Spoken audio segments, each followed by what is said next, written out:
네, 안녕하세요. 저는 데이터 센터 일도 모르는 개발자가 MSA를 만났을 때라는 발표를 준비한 마이뮤직 테스트의 안주은이라고 합니다. 만나서 반갑습니다. 시작하기 앞서서 저는 세 가지 주제로 한번 발표를 준비를 해봤습니다. 첫 번째는 제가 누구인지, 제가 왜 아마존을 좋아하고 아마존을 즐겨 쓰는지를 먼저 말씀드릴 거고요. 두 번째는 저희가 그 기존 모놀리틱 아키텍처에서 MSA로 넘어갔을 때 겪었던 문제들과 어떻게 풀었는지를 설명드릴 거예요. 그 다음에는 이제 그렇게 좀 풀어 나가면서 제가 얻게 된 어떤 깨달음들을 한번 공유하는 자리를 만들어 보려고 합니다. 네, 간단히 제 소개를 드리면은 저는 아직 학생 한양대학교에 다니고 있고요. 그리고 제가 개발 시작한 지는 2016년 7월부터 시작을 했어요. 이 해는 아마존이 한국에 들어왔던 어떤 시기인데요. 어디까지 했지? 네, 그러다 보니 저는 제가 처음 만들었던 장고 앱을 아마존 EC2에 올렸습니다. 그러다 보니 저는 조금 더 개발을 할 때 클라우드 위에서 하기를 되게 좋아했고요. 그러다 보니 조금 더 내가 생각하고 있는 어떤 창의성을 발휘하기에는 아마존이 제일 편하구나라는 거를 처음부터 깨달았던 것 같습니다. 그래서 제 또래 친구들이 저한테 개발자를 너는 왜 하니? 스타트업에서 왜 이렇게 힘들게 일하는 거야? 라고 물어보면 저는 문제를 풀기 좋아해서 일을 해 라고 친구들에게 말하곤 해요. 근데 이제 문제를 푸는 데 있어서는 사실 크게 두 가지가 있는 것 같아요. 문제를 효율적으로 푸는 것과 문제를 쉽게 푸는 것들. 근데 이제 쉽게 푸는 게 약간 치팅 같은 느낌이 들긴 하는데 사실 개발자로서는 효율적으로 푸는 게 조금 더 맞다고 생각을 하는데 사실 여기서 필요한 거는 충분한 개발 시간과 숙련된 개발자들이 필요한 것 같아요. 근데 스타트업에서 일을 해보면은 이상관실이 다르다는 걸 많이 느끼게 되죠. 특히 저희 회사에서 모놀리틱에서 MSA로 넘어갈 때 처음에는 저 데브옵스가 저 혼자밖에 없었어요. 그러다 보니 막 이렇게 처음에는 막 이렇게 더 필요한 거 아니냐, 사람이 좀 필요한 거 아니냐라고 말했는데 저는 희망을 갖지 않기로 했습니다. 그래야지 실망을 안 하거든요. 그래서 저는 조금 더 어떻게 하면 내가 만들 수 있을까라고 했을 때 스타트업 개발자로서는 항상 이 생각을 갖고 있어요. 꼭 필요할 때만 우리가 만들고 꼭 필요할 때만 우리가 운영하자. 우리가 풀어야 될 문제는 조금 다른 곳에 있고 그거를 빨리 대응을 하자라고 생각을 했습니다.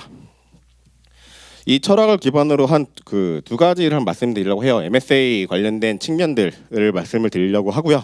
두 번째는 이제 간단하게 SPA 저희가 기존 장고 템플릿 뷰를 쓰던 것들을 그 리액트로 넘어갔는데 그때 좀 쉽게 트릭으로 넘어갔던 것들을 한번 알려드리려고 합니다. 그리고 이번 발표는 사실 MSA에 넘어가기 위해서 AWS를 도움받은 것들을 말씀을 하려고 해요. 그래서 MSA 자체보다는 조금 더 아마존 쪽을 다루려고 하고요. MSA 관련해서는 이 세션 이후에 저랑 찾아와서 얘기를 하시면 되게 즐거운 시간이 될 것 같습니다. 일단 간략하게 저희가 그러니까 웹 어플리케이션 쪽에 이제 아키텍처를 설명을 드리게 되면 저희는 뭐 도메인 그 DNS를 라우터 53을 쓰고 있고요. 그리고 이제 클라우드 프론트에 S3랑 이제 ALB를 묶어서 쓰고 있습니다. 그 다음에 넘어가게 된다면 이제 저희는 API 게이트웨이로 콩을 쓰고 있고요. 그 콩은 파게이트 클러스터 위에 올라가 있습니다. 그 뒤에는 이제 어플리케이션들이 파게이트 형태로 디플로이가 되고 있고요.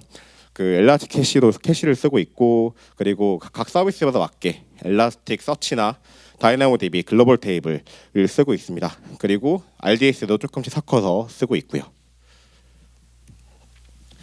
보통 MSA라고 하면 이게 넷플릭스 발표자를 갖고 온 건데 이거 되게 하나하나 서비스가 엄청나게 많거든요. 그러다 보니 보통 혼돈의 제왕 이렇게 불리기도 하죠. 처음에 이 발표를 MSA가 뭐야라고 봤을 때 이걸 봤었는데 되게 무서웠어요. 내가 어떻게 이거를 관리를 해야 되지? 어떻게 운영을 해야 되지? 그러다 보니 이제 저의 마음은 항상 실패를 되게 두려워하지 말자. 그냥 실패를 두려워하고 그걸 어떻게 리커버리를 조금 더 빠르게 할까에 대해서 조금 더 많이 고민을 했던 것 같습니다. 그래서 저희가 처음 개발팀과 얘기를 했을 때 말했던 것들은 우리가 예상할 수 있는 모든 관리 포인트를 일단 쳐내자. 그러니까 격가지를 쳐낸 다음에 우리가 정말 실패나 아니면은 뭐 빠르게 변해낼 때 조금 더 바른 선택을 하기 위해서 관리 포인트를 최대한 줄이자라고 결론을 내려서 저희가 첫 번째 했던 작업은 사내 프레임워크를 만드는 거였어요. 이게 대단한 게 아니라 기존에 있는 그 파이썬의 에이싱크 기반의 이제 세닉을 갖고 와서 다른 뭐 기능적으로 손보지는 않았고요. 그 공통적으로 어플리케이션 해야 되는 것들, 뭐 API 게이트웨이에 레지스트레이션을 해야 한다는 것들이나 아니면은 뭐 시크릿들을 이제 볼트에서 갖고 오는 것들 이나 엑스레이 인티그레이션 자동으로 가능하게, 그리고 이제 인터 서비스에 사용할 gRPC나 이제 뭐 RabbitMQ 같은 것들도 헬퍼로 만들어서 개발자들이 특별히 컨피그레이션 하지 않더라도 자동으로 되게끔 하도록 만들었고요. 그래서 이거 같은 경우에는 MS의 큰 장점인 폴리그랏을 많이 잃은 측면이 있어요. 근데 스타트업에서는 사실 제 주관적인 생각으로는 폴리그랏 취하면 좋은데 사실 사람이 많을 때만 필요한 것 같고, 그리고 파이썬 개발자만 뽑기에도 힘든데 다른 언어의 개발자들 똑같이 뽑기에는 저희 입장에서는 되게 큰 부담이었거든요. 그래서 이거를 나중에 폴리그랏을 가더라도 지금은 그냥 세닉 기반의 파이썬을 통일을 하자라는 생각으로 이렇게 진행을 했던 것 같습니다. 사실 이거에 대한 되게 장점은 많이 느끼고 있어요. 두 번째로 이제 저희가 했던 작업은 이제 컨테이너 오케스트레이션을 어떻게 할 것인가에 대한 문제였어요. 그러니까 처음에 있던 선택지는 쿠버네티스를 갈까, 도커 스warm을 갈까였는데요. 이것도 사실 처음에는 도커 스warm을 선택을 했었어요. 근데 도커 스warm 자체도 VM도 관리해줘야 되고 클러스터도 관리를 해줘야 되기 때문에 이걸 조금 더 쉽게는 어떻게 할까라는 고민이 들어서 저희는 그냥 파게이트를 선택을 했습니다. 파게이트는 이제 Fully Managed ECS 서비스인데요. 따로 ECS와는 다르게 컨테이너 자체에만 집중할 수 있는 서비스입니다. 여기를 옮겨왔다 보니 그 도커 스warm을 디플로이 할 때는 사실 EC2도 올려야 되고 뭐 인스톨 도커도 안에 깔려 패커로 구워야 되고, 그 다음에 그 인스턴스가 뜨면은 이제 스warm 클러스터에 이제 들어가게 만들어야 되고, 그리고 디플로이 할 때 스택 디플로이 해야 되고 뭐 스케일도 막 왔다 갔다 막 이렇게 줘야 되고 하는데, 파게이트로 넘어오면서 그냥 태스크 디피니션만 리비전만 새로 만들어주면 쉽게 업데이트가 가능하더라고요. 이 이점으로 많이 봤고요. 기존 ECS의 EC2 타입 과 크게 다른 점이 뭐냐면, 사실 EC2 타입 같은 경우에서는 인스턴스를 클러스터 인스턴스, 컨테이너 인스턴스를 만든 다음에 거기 태스크를 집어넣는 방식이라면, 파게이트인 경우에는 그냥 태스크 디피니션에 그 이미지를 지정을 해주면 사실 VM을 안 만들고 그냥 태스크만 떠요. 그래서 서비스만 떠요. 그러다 보니까 컨테이너에 직접 컨테이너만 관리하도록 할 수 있습니다. 그러다 보니 이제 VM을 고민할 필요가 없어졌고요. 그래서 막 저희가 원래 스핀 레커도 쓰려고 했었고 막 이미지도 베이크 하려고 했었는데 사실 그걸 다 없애버렸고, 그 다음에 이제 VM을 최적화하기보다 차라리 그냥 컨테이너를 몇 개 띄우는 게 훨씬 더 우리가 편하게 할 수 있지 않겠냐라는 생각을 했습니다. 그리고 ECS를 그냥 쓰다 보면은 보통 스케일 아웃을 할 때 컨테이너뿐만이 아니라 그 VM도 스케일 아웃을 어떻게 할지에 대해서 고민을 좀 해야 되는데요. 그 고민도 많이 사라져서 좀 많이 쉽게 갔던 것 같습니다. 물론 여기서 제한 사항이 있어요. 그러니까 네트워크 모드가 그 ENI를 무조건 붙여야 되고요. 그 다음에 이제 컨테이너 아래에 있는 EC2에 접근이 불가능합니다. 그러니까 이건 저희는 사실 컨테이너가 좀 이상하다 싶으면은 그냥 컨테이너를 없애고 다시 만들어 버리는데, 이거 되게 불편해 하시는 분들 되게 많더라고요. 그리고 로그 같은 경우에서도 AWS 로그 클라우드워치로 바로 떨어지기 때문에 이것도 저희는 되게 편하게 썼는데 불편해 하시는 분들도 있는 것 같고요. 사실 이거 같은 경우는 저희가 도커 스warm으로 갔을 때는 그냥 EFK 모델로 해서 이제 플러운디를 사용했었는데, 플러운디도 사실 관리하기가 되게 어려웠어서 되게 편하게 갔던 것 같습니다.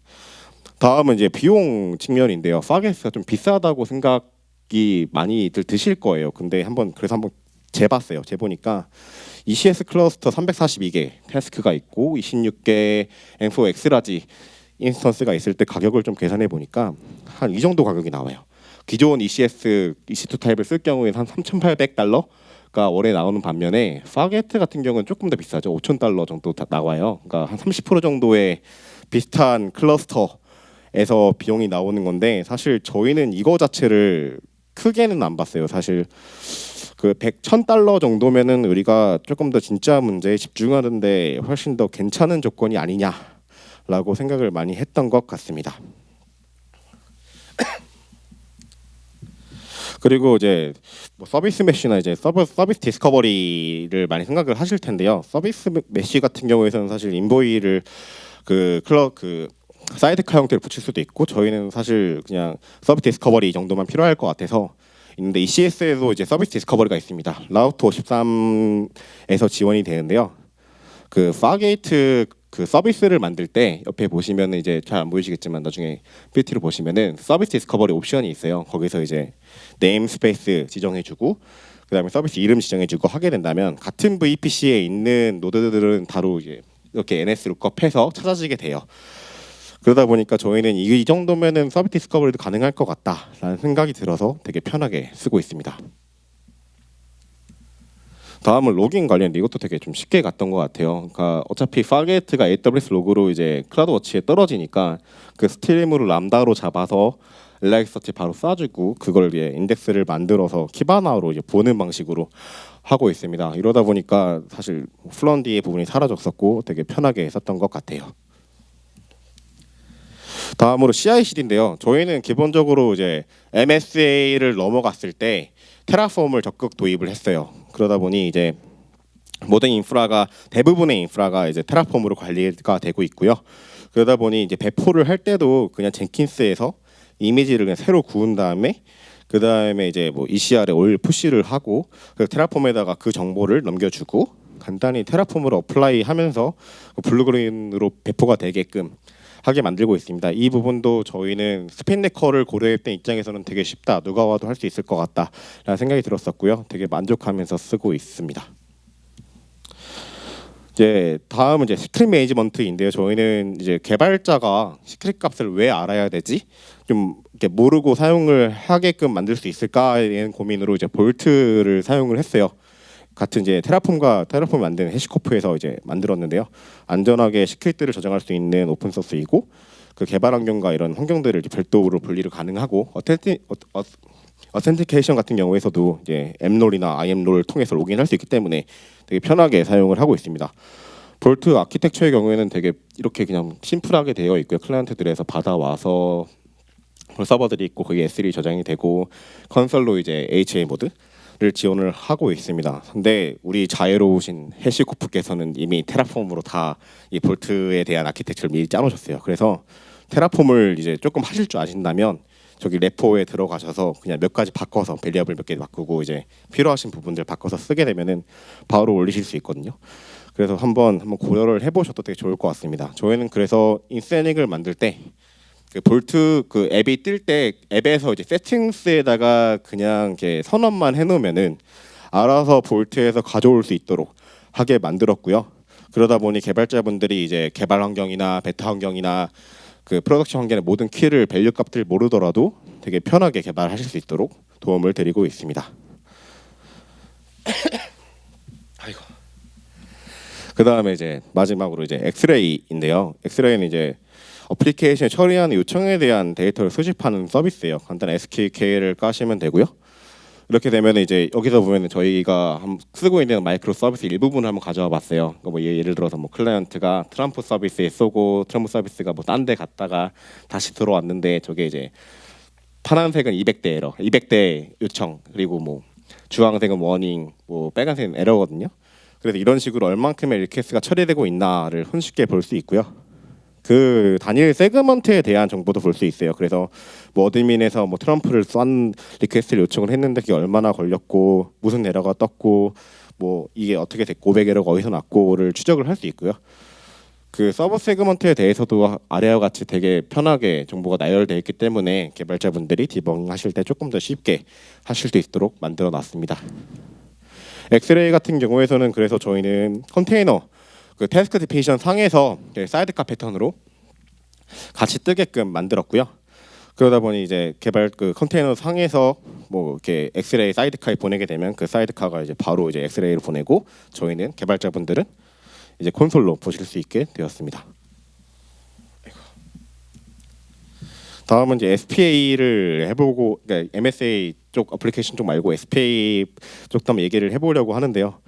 저희는 이제 그 S3 호스팅 웹사이트 호스팅을 쓰고 있어요. 근데 거기서 이제 문제점들이 좀 많은데 그 문제 중에 하나가 이제 코스 문제. 그러니까 같은 도메인을 쓰게 만들어 어떻게 할 것인가. 그리고 OG나 SEO를 어떻게 처리를 하지? 사실 큰 SPA에서는 큰 문제거든요. 그래서 우리가 서버 사이드 렌더링을 해야 되나 처음부터? 라는 고민에 빠졌었는데 저희는 람다 엣지를 통해서 많은 부분을 회피를 했어요. 그 람다 엣지는 그 클라우드프론트 엣지 전후 위치에 실행되는 람다 서비스인데요.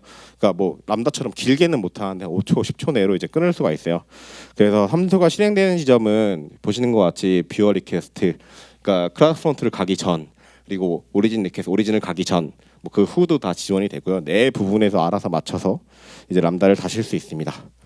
그래서 저희 같은 경우는 클라우드프론트에 이제 아까 S3랑 LB를 같이 붙였다고 말씀드렸는데, 그러니까 API V1, 뭐 API 쪽 주 패스 같은 경우에서는 이제 오더드 캐시 비헤이비어를 처리를 해서 ALB로 가게 만들었고요.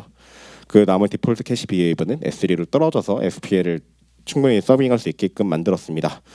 그래서 저희가 뭐 예를 들어서 오지나 SEO 같은 뭐 봇들이 뭐 저희 뷰어 리퀘스트로 왔다라고 하면 저희 람다가 이제 실행이 돼서요. 이게 이제 체크를 하고, 그리고 이제 만약에 봇이란 게 이제 레코딩 되면은 그 리스폰스를 새로 만들어서 보내주게 됩니다. 이렇게 되면은 이제 뭐 이게 완전한 정답은 아닌데 뭐 페이스북의 오지라든지 이런 것들은 충분히 대응이 가능하더라고요.